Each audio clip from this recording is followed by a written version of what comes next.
Serius tak tahu dah. Udah tahu Kang Kecang. Jualnya tak tahu alam ampun dah.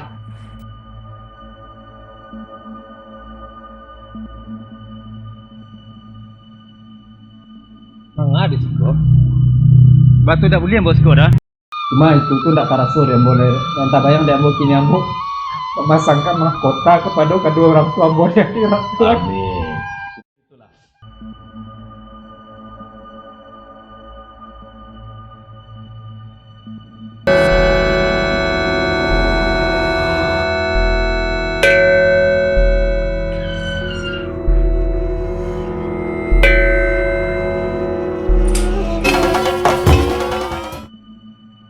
الحمد لله الذي أنزل على عبده الكتاب ولم يجعل له عوجا بارك الله بارك الله بارك الله.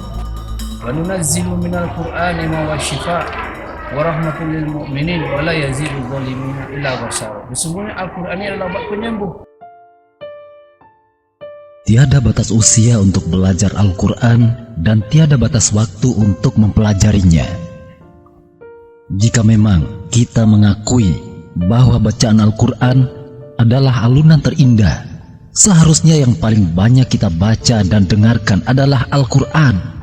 Jika memang kita sadar bahwa Al-Quran adalah pedoman hidup, maka seharusnya kita senantiasa betah mentadabburi ayat demi ayatnya.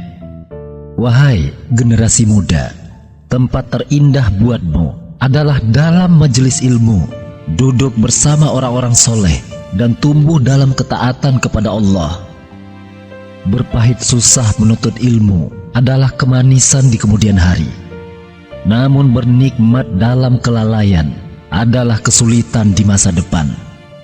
Ringankan lidahmu melafazkan zikir, paksa dirimu bergerak untuk sholat, seret kakimu menuju tempat ibadah, dan buka hatimu menerima perintah Allah.